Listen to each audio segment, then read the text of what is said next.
Bom dia a todos e todas. Meu nome é Leonardo Farias. Estamos reunidos para mais uma sessão científica do IGM, que ocorre todas as sextas-feiras, às 9 horas, de forma híbrida. Gostaria de lembrar a todos que esta sessão será gravada e disponibilizada no canal do IGM no YouTube a partir da próxima semana. Lembro ainda que todas as câmeras e microfones permanecerão desligadas durante toda a sessão. Solicito que comentários e dúvidas sejam inseridas no chat para que possam ser discutidas ao final da apresentação. Hoje nós temos uma sessão especial, né? Dentro do Epimol, por isso que a gente também atrasou um pouquinho. E eu vou convidar o professor Mittermeier para apresentar nosso palestrante de hoje, uma pessoa muito especial. Mitter, por favor. Muito obrigado, Leonardo. Eu queria aqui já registrar a presença da nossa diretora, a professora Marilda Gonçalves, está aqui prestigiando, o nosso vice-diretor de pesquisa, Ricardo Rizzo, e os outros colegas aqui da Fiocruz, o professor Washington. Olha, rapidamente, o professor Ronald. O professor Ronald, ele fez o bacharelado dele na Harvard, que ele concluiu em 74. Ele é especialista tanto em medicina como em doenças infecciosas, né, nos Estados Unidos.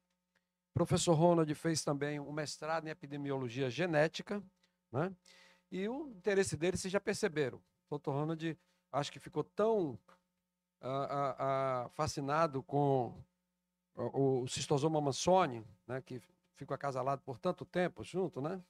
Que por isso o professor Ronald também trabalha principalmente com extosomose. Mas o professor Ronald, além de extosomose, ele trabalhou, inclusive, em parceria conosco aqui, comigo, com Maurício Barreto, em extosomose, e com a professora Glória Teixeira, né, na parte de arboviroses, né, com dengue. E, mais recentemente, o professor Ronald, em parceria com o nosso grupo, vem trabalhado, mostrado trabalhos interessantes na área de resistência antimicrobiana. Ronald, inicialmente, ele estava na Case Western, quando eu tive o privilégio de ser o primeiro pós-doc de Ronald lá na... Era fellow, não chamava pós-doc, na Case Western. Mas Dr. Ronald hoje é o chefe do Departamento de Medicina Tropical da Universidade de Tulane, nos Estados Unidos. Para que vocês tenham uma ideia, é o departamento mais antigo em medicina tropical lá dos Estados Unidos. Dr. Ronald é um cidadão já baiano. É um baiano. O Dr. Ronald está aqui conosco há mais de 30 anos. Né? Dr. Ronald veio aqui para a Bahia a primeira vez em 1984, mas Dr. Ronald também já tinha uma experiência, antes de vir para a Bahia, ele esteve no Peru. Aqui nós temos uma peruana, não sei se a Paloma está aqui agora, mas o Dr. Ronald também trabalhou no Peru. E Dr. Ronald vem trabalhando em colaboração, não só com os países latino-americanos, mas também ele tem trabalhado muito na África, em vários países da África, principalmente no Quênia, né? Ele tem estabelecido cooperações com os colegas em Moçambique, e mais recentemente o Dr. Blanto veio, está gastando o francês dele em Senegal. Dr. Ronald, um prazer enorme tê-lo aqui. Obrigado, Mita. Ele sempre está falando comigo e fico ruborizando, né, como está falando tudo. Só à noite dei conta que faz exatamente 40 anos a primeira vez que um rapaz chegou aqui, desceu a escada lá no aeroporto 2 de julho, para encontrar com o Dr. Zilton e algum tal Mittermeier na porta do aeroporto. Naquela época você podia. E não sabia que eles iriam me levar para ficar encantado, depois de 3 dias de choque, encantado com a cidade de Salvador. E Mitter muitas vezes está dizendo que eu casei com baiana, mas em verdade eu casei com a cidade de Salvador. Mesmo que moro longe, em um lugar que ainda é muito querido, muito amado para mim. E como estou indo e vindo tanto, talvez eu percebo mais diferenças. Todo mundo percebe as diferenças em Salvador, mas eu percebo muitas diferenças aqui. E são parte das coisas que acontecem mundialmente, realmente. Se estamos pensando em as mudanças demográficas nos últimos 100 anos, A primeira é o envelhecimento da população. A segunda seria essa explosão no número de populações, de pessoas na população. Estamos no caminho daqui a pouco, provavelmente antes de eu morrer, ficar 10 bilhões de pessoas aqui. E claro, o Brasil e Salvador estão participando em tudo isso.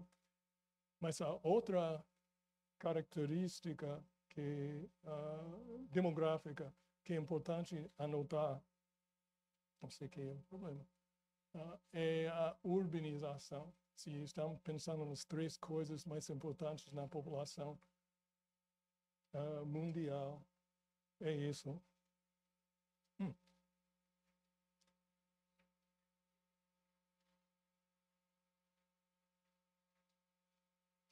E o Camila,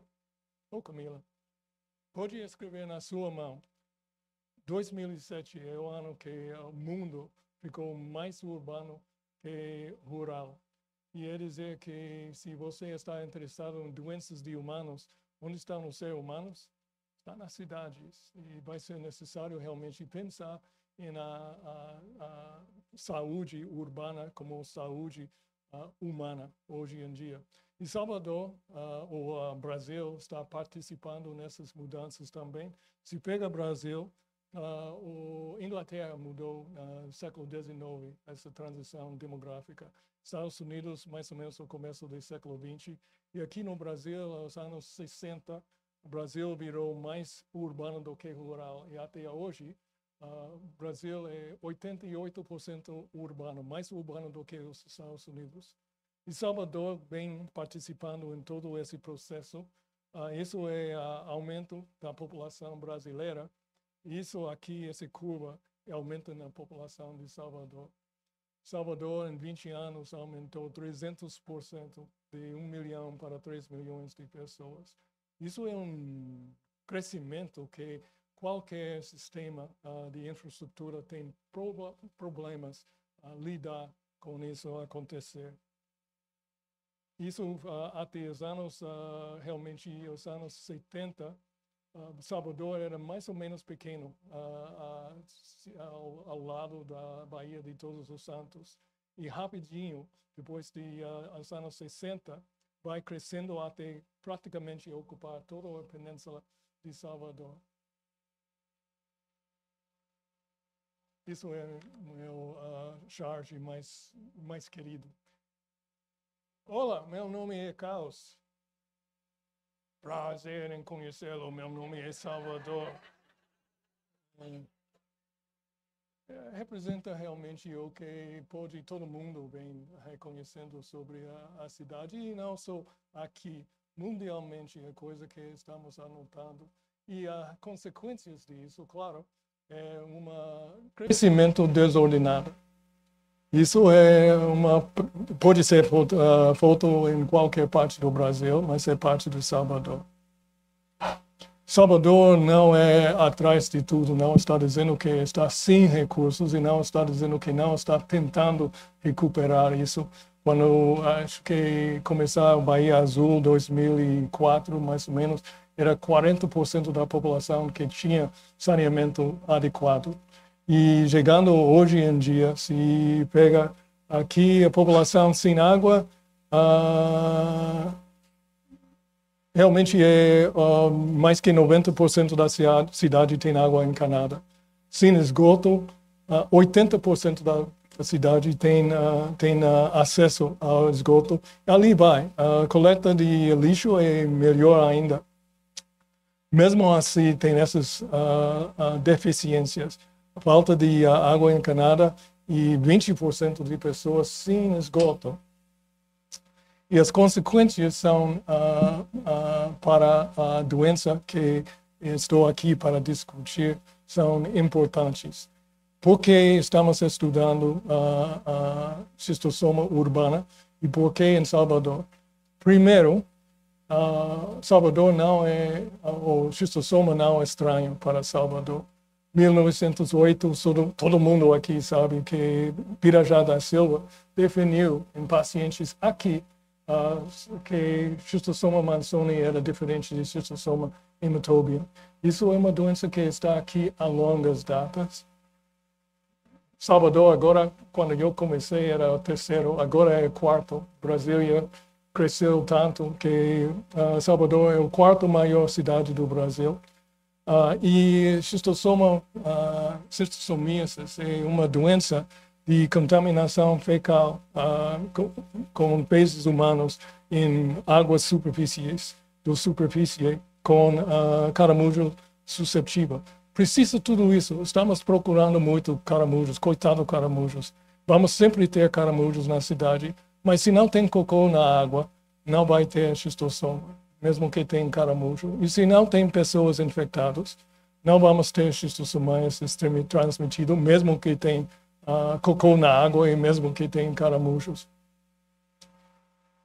Isso foi o incentivo inicial para fazer esse estudo. Em 2004, foi observado em uma área urbana de Salvador, no bairro de São Bartolomeu, um grande número de pedidos de oxamniquina, que naquela época só estava usado para xistosoma. Então, alguém sabia, Isabel Guimarães, que era veterinária, que deve ter um problema com xistosoma. E ela foi investigar, junto com seu orientador, José Tavares, esse bairro de São Bartolomeu.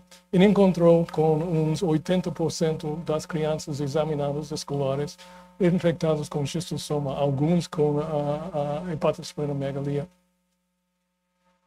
Sim, tem xistosoma. Cadê a Paula? Ô, Paula. Paula, isso é xistosoma. São ovos do parasita que se encontra aqui, são daqui. Então, se tem xistosoma aqui na cidade, e não tem um pouco, em 2004, a questão surge, que é a origem, por que está aqui e por que está persistindo. Tem duas grandes possibilidades, vamos gerar hipóteses. Uma seria a migração. A cidade cresceu 300% em 20 anos. De onde vêm essas pessoas? E não todo mundo aqui, soteropolitana, gosta de um e outro, mas não está reproduzindo nessa velocidade. Então, muitas dessas pessoas, a maioria desse crescimento vem de migração de áreas que são endêmicas, além de Salvador, para xistosoma. Talvez a presença e persistência aqui está devido à migração de pessoas infectadas. Isso tem um tipo de resposta de saúde pública, se isso é a hipótese. Outra possibilidade é transmissão local, que está sendo transmitido aqui em Salvador, apesar de qualquer migração. E temos indicações que isso acontece. Mitter sempre está falando sobre o dique de Tororó, que no passado tinha transmissão de xistosoma, ficou tão poluído antes da Baía Azul que matou todos os caramujos e não tinha mais. Mas está recuperando agora. E tem outras áreas, como na Parque de São Bartolomeu, que são dentro da cidade, bem dentro da cidade, mas mesmo assim tem características de áreas rurais também. Então, se tem transmissão local, a resposta de saúde pública deve ser diferente, deve ser outra. Então, como somos cientistas, desenhamos um estudo. E o estudo era para conhecer a distribuição de xistosoma aqui na cidade e entender a presença e persistência dessa infecção. Examinamos 8 comunidades, selecionando áreas que são perto da água. Está um viés para transmissão local, obviamente, procurando pessoas perto da água.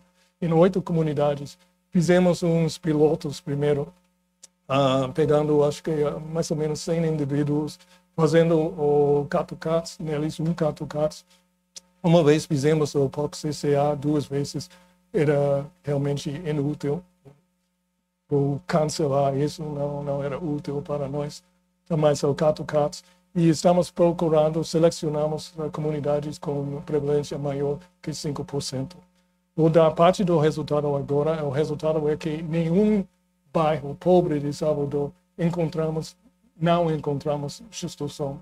Em todos os bairros tem alguém, às vezes muitas pessoas infectadas. Fizemos depois um estudo cross-seccional em 6 dessas comunidades, com um inquérito epidemiológico e parasitológico.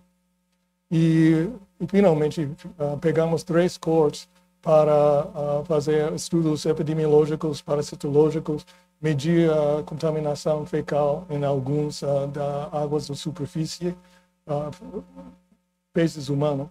E fizemos a verificação que depois de tratar eles foram curados e repetimos essas examinações depois de 1 ano, às vezes há 3 anos. A abordagem para esse estudo transversal foi a geolocalização das casas primeiro, um inquérito epidemiológico perguntando os bens da casa, contato com água, idade, escolaridade, histórico com schistosoma e outras doenças. Fizemos CAT-OCATs, 3 CAT-OCATs em dias diferentes e fizemos o tratamento. Repetimos em 4 semanas a examinação das pessoas e retratamos pessoas que ainda estavam infectadas, os persistentes. Finalmente, em alguns, fizemos medidas de qualidade da água e uma avaliação da estrutura genética das populações. Essas são a distribuição das áreas em que fizemos os pilotos. Pode ver que é distribuído por mais ou menos toda a península, mas realmente são por grandes bacias hídricas, o Cobre, Caramujipe e Pituaçu.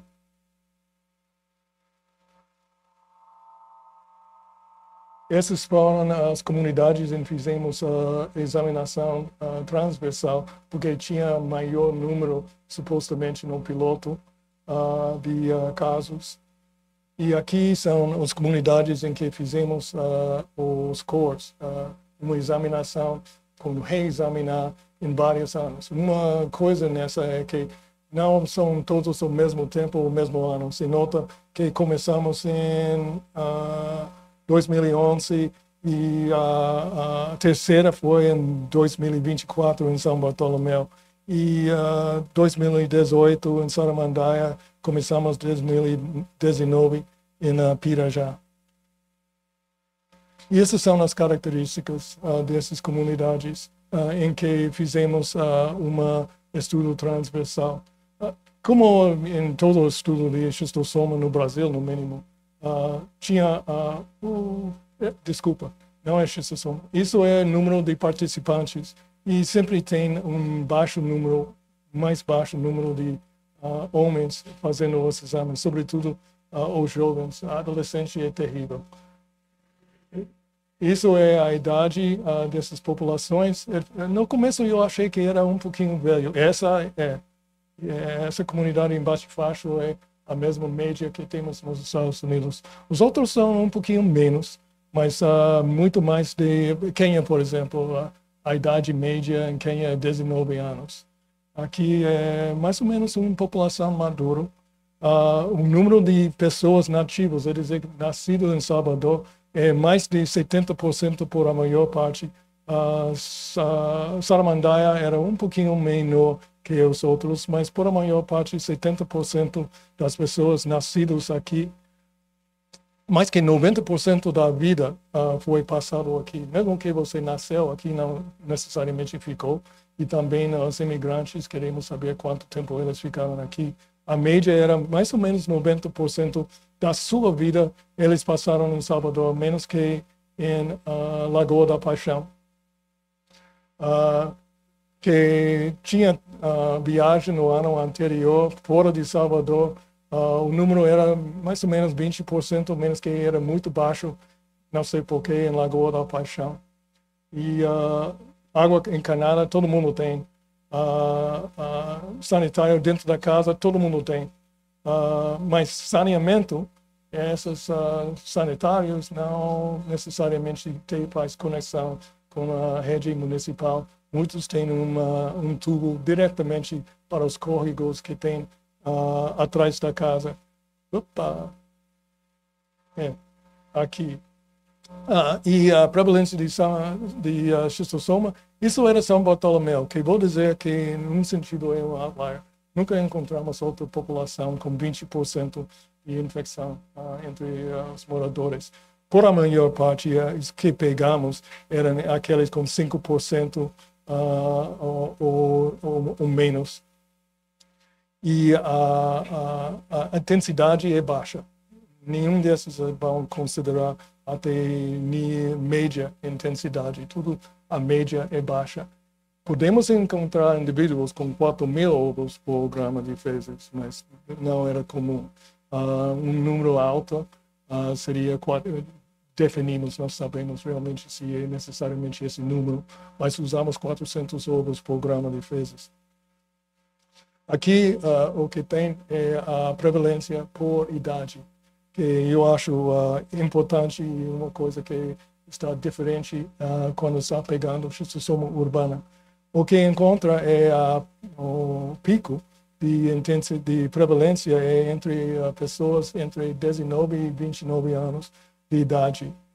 Isso é interessante porque se pega uma área rural, uma área na África, o pico é mais como os adolescentes, 10 a 17 anos. Por isso a ideia de pegar escolares é uma parte. Também é mais fácil pegar escolares de fazer a população, mas muitos fazem estudos só em cima dos escolares. Fazendo um estudo sobre escolares aqui dentro da cidade, realmente você está perdendo 70% das infecções. Isso é em São Bartolomeu, que pode notar na área rural, sim, São Bartolomeu, que era a prevalência era diferente e também a distribuição da prevalência é diferente em São Bartolomeu. Então, temos xistosoma aqui em Salvador. Marilda, você está preocupada? Não? E a estimativa para xistosoma conservadora é dos 2% da população de Salvador. Se 2% da população de Salvador está infectada, isso é a população dos municípios em Bahia, todos os 400 e não sei quantos. O número de pessoas em Salvador infectadas vai ficar maior que 90% das populações dos municípios no estado de Bahia. Talvez fizemos erro, acontece, e não é 2%, é só 1%. 1%. Todas as pessoas infectadas com xistosoma na cidade de Salvador compõem uma cidade maior que 70% dos municípios no estado de Bahia. Então, como problema, se xistosoma é o problema, Salvador talvez é a área mais endêmica que tem no estado. Começamos a resolver esse problema por identificar mais ou menos qual é o problema. Voltando, pode ser que a migração fez essa aumenta e essa distribuição dentro da cidade precisa de uma resposta. E se tem transmissão local, tem outro. Queremos tentar diferenciar entre essas duas possibilidades. Se você pega as pessoas infectadas nesses bairros e comparar a porcentagem que são nativos, nascidos em Salvador, a porcentagem das pessoas nascidas em Salvador por as pessoas infectadas e as pessoas infectadas, estatisticamente não tem diferença entre os infectados e não infectados em termos de onde foram nascidos. E a maioria das pessoas nunca saíram da cidade de Salvador. Se isso não é suficiente, pode pegar período de vida em Salvador. também não tem diferença entre os infectados e não infectados e na porcentagem da vida que eles passaram aqui em Salvador. Isso começa a ser uma indicação que não é viajar, não é nascer em outro lugar. É Salvador a transmissão, Salvador é o problema. Também podemos fazer essa comparação.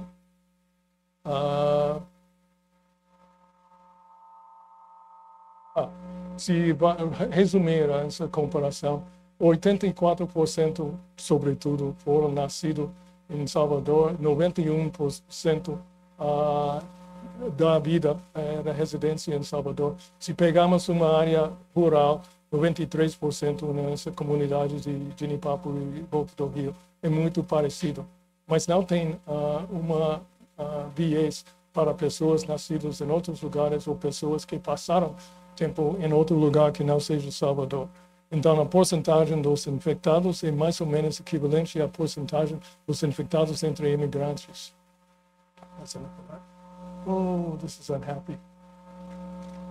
Podemos olhar também a estrutura da população para entender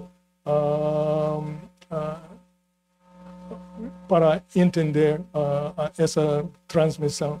A ideia é que se podemos mostrar que em pouca distância tem muita diferenciação entre populações de schistosoma. Em uma comunidade tem uma tal distribuição genética. Se pega outra comunidade muito próxima, e vamos falar em Epimol sobre isso depois, você vai encontrar a distribuição genética muito diferenciada. É dizer que João vai fazer sua rotina de manhã em casa, não vai para sua casa para fazer o que está fazendo. Então, é muito local a transmissão do schistosoma. Se pessoas estão chegando de 200 quilômetros distante da cidade e trazendo parasitas aqui, a expectativa é que vamos encontrar muita diferenciação entre os parasitas que tem aqui. E também, com o tempo, vai variar a distribuição genética da população. Então, estamos calculando longitudinalmente a diferenciação entre as populações, a mesma população. Temos uma amostra de São Bartolomeu de 2004 e fizemos uma análise em 2011, 7 anos de diferença. Espero que isso dá. E o que encontramos é isso. Se você faz a diferenciação entre essa população em 2004 e 2011, a diferenciação é 0,007. Se eu pego uma amostra e repetir a análise sobre a mesma amostra, o que estamos esperando é esse número. É dizer que isso é zero. Em 7 anos não tem uma diferença entre as populações. A probabilidade que está chegando parasitas estranhos, estrangeiros aqui em Salvador, gringos, ou leões do norte, cabra macho, assim, é pouco provável. Também, se pegamos Saramandaia, a diferenciação entre os parasitas que são os nativos e os imigrantes também é bem baixa. É dizer que não difere os parasitas entre eles. Eles pegaram seus parasitas do mesmo poço de parasitas, que é Salvador. Também podemos medir o NE, que é uma medida da diversidade da parasita, é uma previsão por a possibilidade de extinção.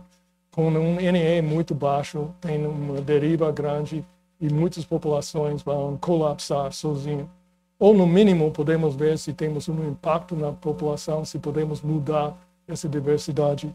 E o que encontramos essas são só duas. São Bartolomeu começou com uma população efetiva de 19 mil e caiu quase 20 vezes. Aqui em Saramandaia caiu 15 vezes, desde 30 para 2 mil.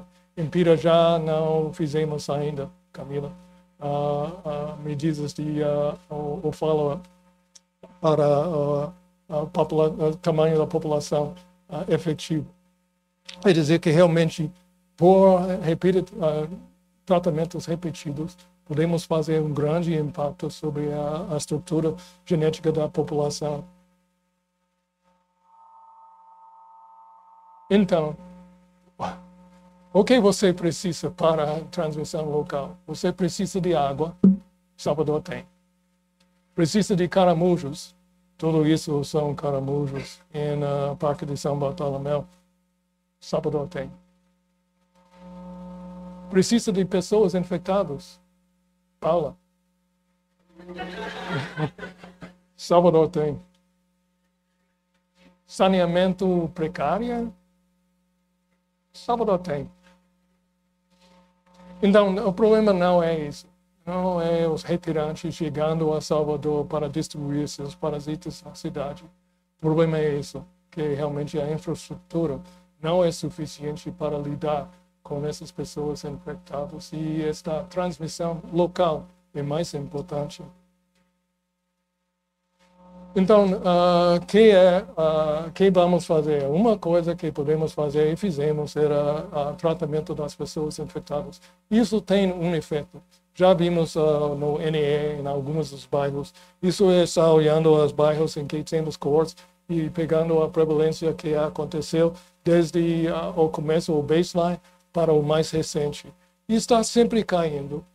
Nunca chega, e acho que nunca vai chegar a zero, mas sempre está caindo em todas as populações. Cada vez que voltamos, a expectativa é que a prevalência vai pela metade, quase sempre é uma regra. Outra coisa que pode notar é isso, mesmo gráfico, mas o que está mostrando aqui são as pessoas que não participaram no estudo. Eu esqueci de descrever o que foi. Normalmente não podemos, os bairros são diferentes, difícil separar, você sabe. Mas pegamos uma camada perto da água que representa mais ou menos 2.000 pessoas. Mesmo assim, se você pega 2.000 pessoas, quantos participam? Já tem alguma ideia? Vocês têm experiência em populações? Participação? Somos magos, 50%. Não, mas 30% tem razão, mas 50%. Então, são 1.000 pessoas, mais ou menos. Voltando, pessoas, primeiro, estão ocupadas. Você sabe que quando está alto desemprego no Salvador, ninguém está em casa, todo mundo está trabalhando, porque essas taxas não representam trabalho informal. Então, muitas pessoas não encontramos. E também, alguns olham esse cara e acham que não confiam que ele realmente vai fazer o que está prometendo, examinar e dar resultado.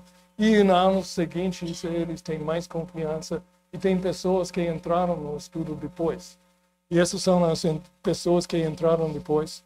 E quase sempre, quando os novos pessoas que não foram parte do estudo, que não foram examinados, tem a prevalência de infecção que é mais alta do que estamos tratando.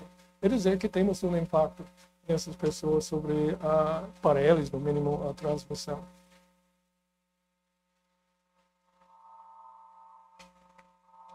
E mesmo que eu mostrei essas grandes mudanças, não vou dizer que isso é nosso tratamento. A cidade não para, ainda continua fazendo. Quando chegamos a São Bartolomeu, era assim. Isso é mangue, a parque está aqui, a mar está aqui, o rio. Isso não é o cobre, esse é outro. Não é o cobre. Em 2021, eles fizeram uma mudança dentro da cidade. Tiraram algumas pessoas dessas casas informais. Alguns voltaram para as novas casas. Minha Casa Minha Vida. Aqui em outros lugares tem novas casas. E essas casas também têm melhor saneamento. Fizemos análise sobre a vida dessas pessoas. Também os bens aumentou. As condições de vida melhorou em todas essas pessoas. Então, tem outras mudanças que não foram realmente nós em tratamento, que também ajudou. E examinando São Bartolomeu, lembro era 24% quando começamos, em 2015, reexaminamos São Bartolomeu, examinamos as pessoas, alguns que já foram no coorte anterior e alguns que foram completamente novos. Eles não sofreram nossos tratamentos, não tinha fraude quartel nenhum. Mas se encontra a taxa de prevalência era igual entre eles. O que eles sofreram era melhoramento nas condições da vida. E não necessariamente fraude quartel, que tem o mesmo impacto que esse tratamento que fizemos. Isso é Saramandaia, que começou como uma horta, que era uma coisa boa ter produto fresco para a cidade, mas era uma área em que tinha transmissão de xistosoma. Acho que os trabalhadores lá era um lugar com quase 20% de infecção. E a cidade tirou isso, no sentido de uma pena, e colocou isso. Tinha um investigador de Puerto Rico que perguntaram que é o melhor medicamento para a xistosoma. E a resposta dele foi: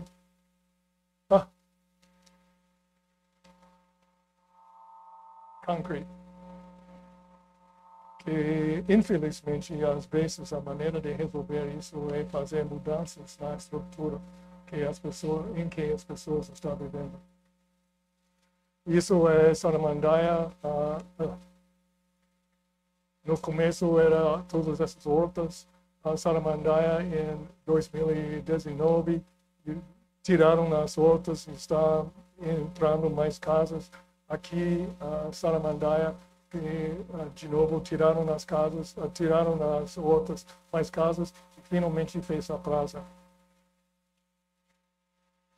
Então, que as condições de trabalhar rurais comparado com áreas urbanas? Contra complexidade social. Complexidade social. Segundo, nas áreas urbanas tem menos participação. Se vamos a Genipapo, lá na área rural, 90% das pessoas participam, porque somos o cerco. É uma direção que eles têm. Na cidade, eles não precisam de nós. 50% das pessoas, 30% é a participação aqui, por a complexidade da sociedade. Trabalho lá é ser agricultor na área rural. Trabalho aqui tem vários.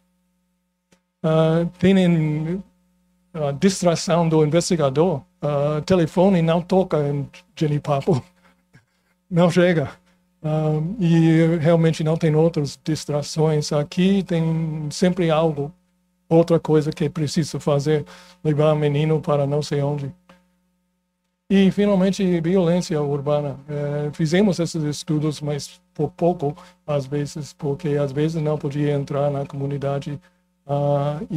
Mas, graças a Deus, ninguém realmente sofreu alguma coisa, não sei como. Em parte, não acontecia, porque sempre estamos empregando gente da comunidade. E não encontrei nenhuma comunidade, mesmo na área rural, que não tem pessoas surpreendentemente competentes. E muitas da equipe estava comentando, por pouco, isso sou eu, porque realmente tem pessoas que podem. E isso é bom, porque eles servem como embaixador do seu projeto. Eles explicam para pessoas que você não está roubando seus faces para vender em outro lugar. Para trabalhar nas áreas urbanas, tem isso, a densidade populacional. É fácil pegar 2.000 pessoas, entrevistar 2.000 pessoas, convidar 2.000 pessoas. Isso é uma comparação na mesma amplificação. Aqui é onde trabalhamos, é Genipapo, aqui é volta do Rio. Pode ter uma ou outra casa aqui, mas encontrar 2.000 pessoas aqui é muito trabalho.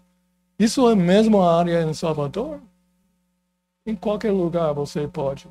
Então, o alcance pode ser maior em área urbana. E, além disso, podemos fazer o que fizemos na Saramandaia e São Bartolomeu. Tem a possibilidade de mudanças estruturais. Na área rural, tentamos pensar em 1000 coisas. Esses jardins de chuva, poça séptica comunal, mas é muito difícil a infraestrutura nas áreas rurais, mas podemos fazer grandes intervenções nas cidades. Por isso, eu estou mais otimística sobre realmente o controle urbano. Se vai eliminar, eu sei que o Ministério da Saúde não quer falar de eliminação, mas na cidade eu acho que é bem possível pensar na eliminação. Quando acho que foi previsto saneamento de 90% dos brasileiros por 2020, mudaram para 2030. Provavelmente vai mudar de novo, mas a coisa é que está acontecendo. Isso é a equipe, provavelmente tem muito mais pessoas do que está escrito aqui. Com 13 anos, você sabe que encontra com 1000 pessoas e estava ajudando em 1000 coisas por outras 1000 pessoas. Obrigado.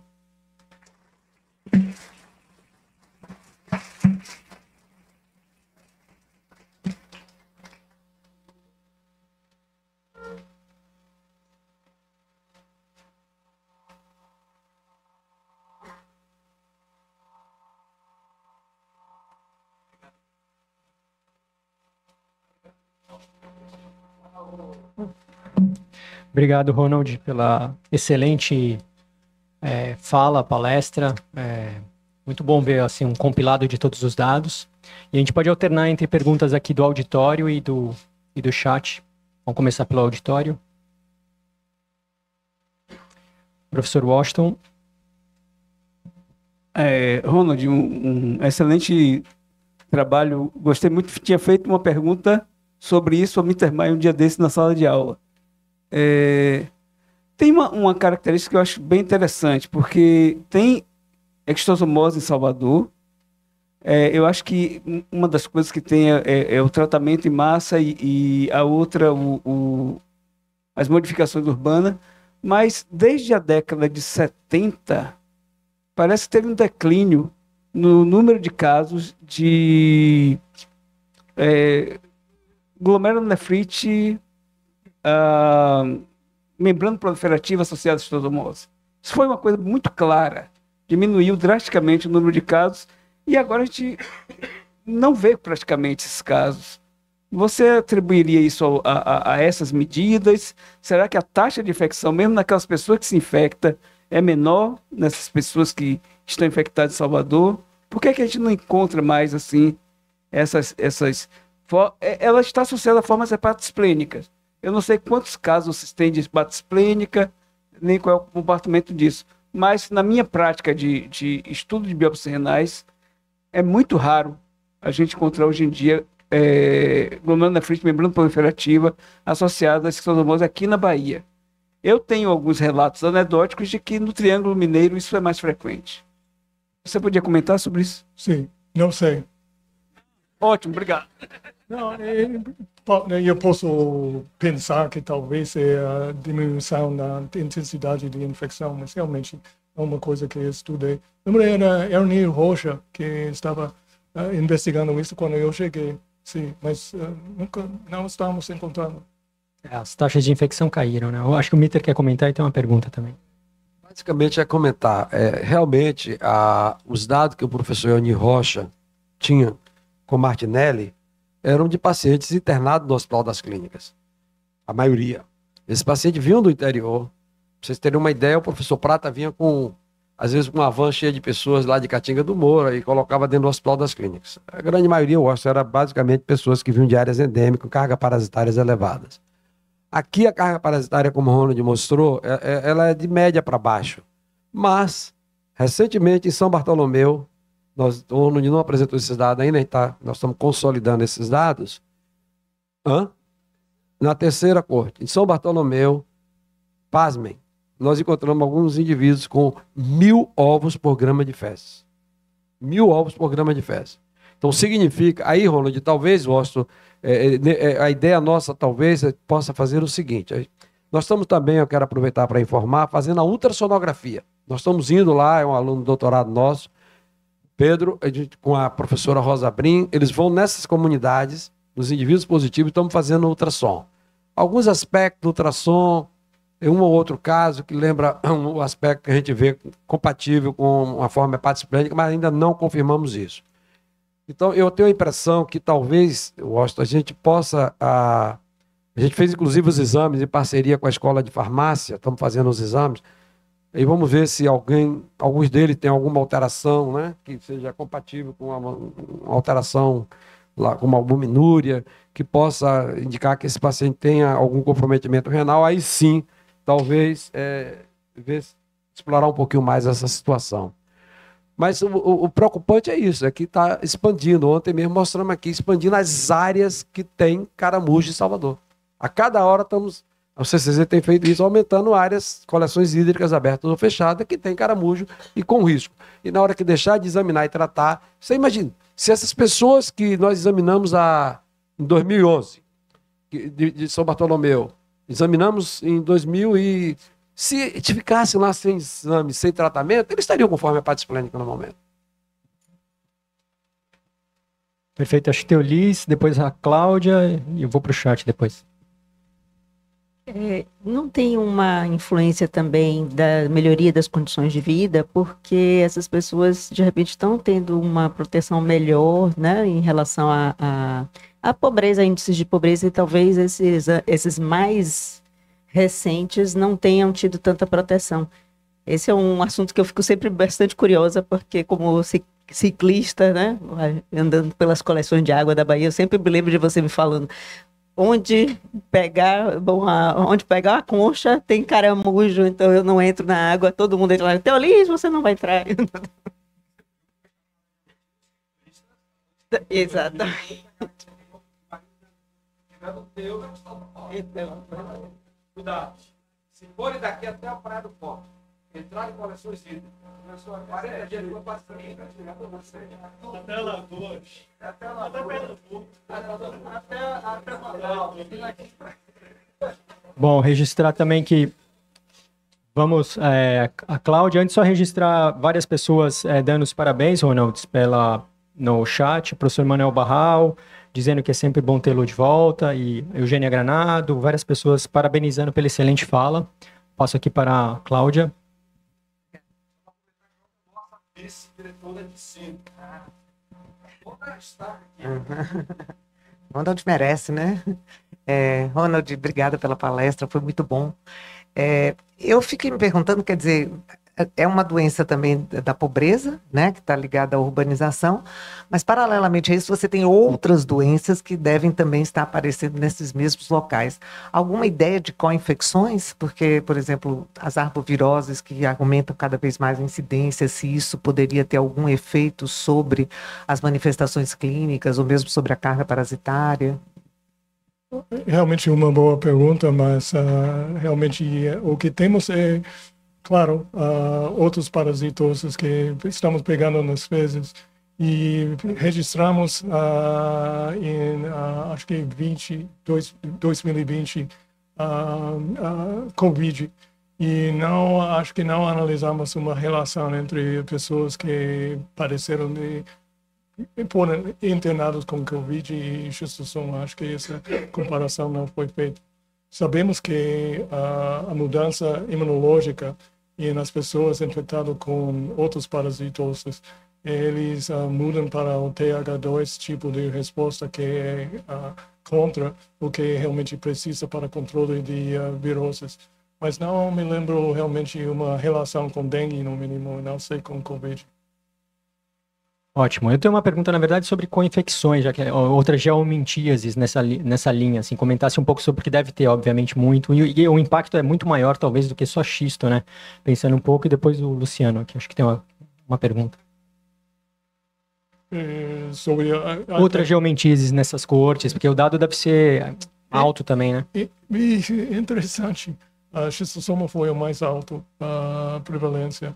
E lembro quando eu cheguei aqui, uma grande mudança, no 80 e não sei quando, não quero lembrar, que ascaris e tricuras era 70%. E agora, às vezes, é difícil achar. Coisas mudaram não só na cidade, mas nas áreas rurais também. É pouco, talvez sapatos, não sei. Ancilóstoma ainda é mais que os outros em Salamandaia e São Bartolomeu, mas ascaris e tricuras, muito menos. E schistosoma, por a maior parte, é a maior prevalência de todos os outros. É interessante. É diferente, né? O perfil de uma área rural, né? Digamos assim. Na verdade, viu, Léo, aproveitando essa pergunta sua, mesmo na área rural, a gente tem acompanhado aí, acho que o Ginipapo volta do Rio foi quando? 2007? Não era incomum você encontrar uma pessoa com 4, 5 parasitas diferentes. Hoje, em geral, tem apenas 1 ou 2 e xisto, como é o nosso foco, a gente tem visto mais. Parabéns.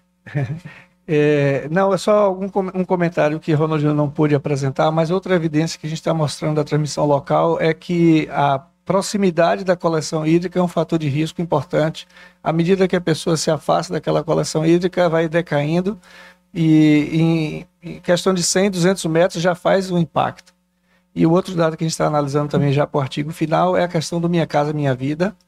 Em algumas situações ele tem um impacto favorável, claro, porque você melhora as condições de saneamento, mas em outros cenários o que acontece é que às vezes você reloca pessoas de uma área como São Bartolomeu para Pirajá e aqueles casos prevalentes vão para lá e você começa assim, no estudo inicial com a prevalência já aumentada pelo deslocamento dessas pessoas de um bairro para o outro. Curiosamente, no caso de Lagoa da Paixão, que tiveram 3 empreendimentos do Minha Casa Minha Vida, a prevalência caiu drasticamente, porque na verdade são pessoas que vieram fora da área de Lagoa da Paixão e diluíram, vamos dizer assim, a prevalência. Então tem alguns casos que é bom e outros casos parece que é ruim no primeiro momento. Não sei se tem mais algum comentário. Marilda, professora Marilda?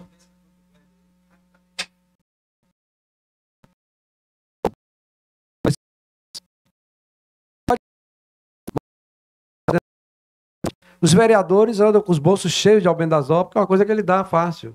Eu disse isso para o Maurício há muito tempo atrás, quando o Maurício avaliou o Bahia Azul.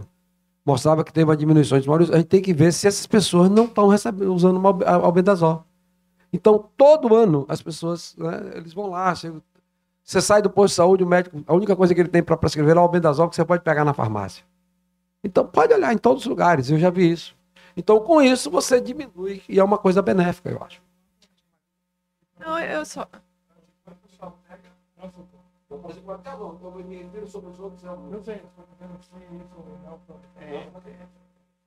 Bom, parabenizar a Ronald, né, que já conheço, não vou dizer os 40 anos que ele está aqui, mas um pouco. Mas, assim, é uma coisa que nós notamos, e aí eu sei que vocês estão fazendo a investigação da água, né, Luciana e Ronald? Quando nós viajamos pelo São Francisco, para poder fazer análise de água e ver, nós notamos muito que, e hoje mais ainda, a disponibilidade de água potável e a utilização dessas águas, né, de lagos e lagoas para lavar animal, e a mesma água lava os utensílios domésticos e a mesma água tomar banho. Então, eu acho que nessas populações talvez veja essa disponibilidade que cada vez mais com agronegócio e agricultura tem sido menos disponível para as populações, né? Então, se vocês estão vendo alguma coisa relacionada a isso nas populações que vocês estão investigando. Não, eu acho que tem razão em que a intensidade e prevalência é geralmente maior do que estamos encontrando aqui. A coisa é que tem um esvaziamento de populações rurais, tem muitas pessoas lá. E, como eu falei, por a maior parte, as pessoas estão aqui. Mas, sim, a intensidade é maior e a prevalência, muitas vezes, nas áreas rurais. E acho que para finalizar, o Ricardo Risse, a gente já está com o horário avançado. E aí depois o Luciano também quer fazer um convite aqui para um mini evento cultural. Obrigado, Léo. Ronald, obrigado pela sua palestra, sua apresentação. Sempre é muito bom ver esses dados atualizados e falados por você, né? Eu tenho uma curiosidade relacionada o Luciano até já comentou um pouquinho essa questão do mapeamento das coleções hídricas e a proximidade, isso que o Luciano comentou. Se a intenção do grupo é, em algum momento, fazer um mapeamento de Salvador, de onde tem as coleções hídricas, onde tem caramujo, já está em andamento isso, né? Então, acho que esse mapa vai ser bem interessante a gente conhecer. E eu queria aproveitar e fazer um comentário sobre co-infecções, já que foi levantado aqui, a gente também trabalha com outros elementos também. Eu concordo com você, Mita, em parte, sobre essa questão da disponibilidade do albendazol. Isso pode trazer um problema a mais. Eu acho que a urbanização também contribui muito para isso. A gente hoje ainda continua vendo com a infecção de 4 eumintos com a grande frequência ainda nas áreas que a gente trabalha. E provavelmente a característica do ambiente, a gente trabalha em áreas com muito terreno arenoso, então mesmo usando calçados, a gente ainda tem esses outros eumintos. E esse acesso exagerado ao albendazol, Mita, que eu concordo com você, tem trazido um outro problema que a gente vai ter que começar a enfrentar agora, que é tricúris a gente não consegue mais tratar com albendazol. Então, nas áreas que a gente tem 80% de tricúris, após o tratamento com albendazol em massa, a gente continua com 80% de prevalência de tricúris. Então, provavelmente, a consequência disso, a gente, inclusive, vai começar a investigar mais a fundo essas coisas. Claro, claro. Obrigado. Sim, aproveitando, a gente vai ter nós vamos ter 2 eventos, na verdade, né? Que infelizmente eles acabaram se sobrepondo, né? A gente tem agora em Salvador, de 10 a 13 de novembro, a gente vai ter o Simpósio Internacional sobre Esquistossomose. E, infelizmente, o evento da STMH acabou coincidindo com a mesma data, que vai ser em New Orleans. O Ronald e o Mitter, eles... O Luciano está alertando aqui que a culpa foi da Taylor Swift, que na verdade marcou um show em New Orleans. Eles tiveram que mudar a data do evento deles, que coincidiu com a nossa porque não tinha mais espaço, hotel, etc. Então, infelizmente, estava programado para o Ronald falar no nosso simpósio aqui em Salvador, mas infelizmente está coincidindo com o evento da STMH que vai acontecer em New Orleans. Então, agora eu vou encerrar a sessão. E o Luciano, nós nos encontramos então sexta-feira que vem, nesse auditório, que hoje está muito cheio, muito bom ver repleto de alunos, estudantes, pós-graduandos, pesquisadores, professores, eventualmente até funcionários administrativos, que eu acho que é legal também ter uma sessão bem diversa.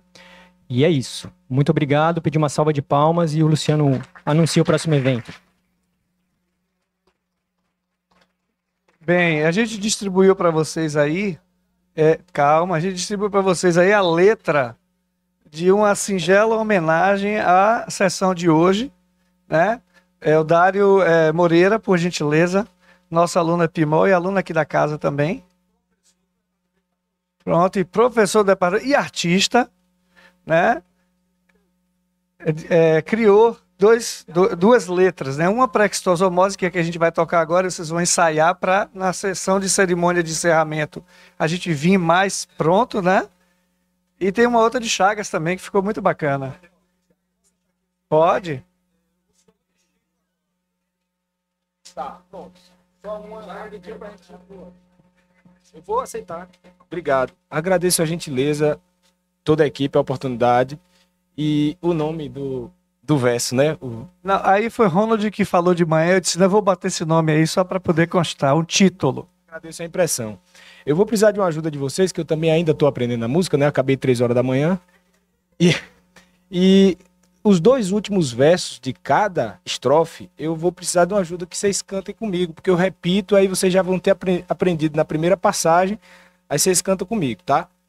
E eu só vou ler aqui um verso rápido que eu vi lá em Campina Grande, que tem a ver com a metodologia, o esboço, como eu fiz esses versos aqui. Fazer verso, mesmo errado, mal rimado, mal medido, um pé curto, outro comprido, dá um trabalho danado, mesmo desmetrificado, nem todos sabem fazer.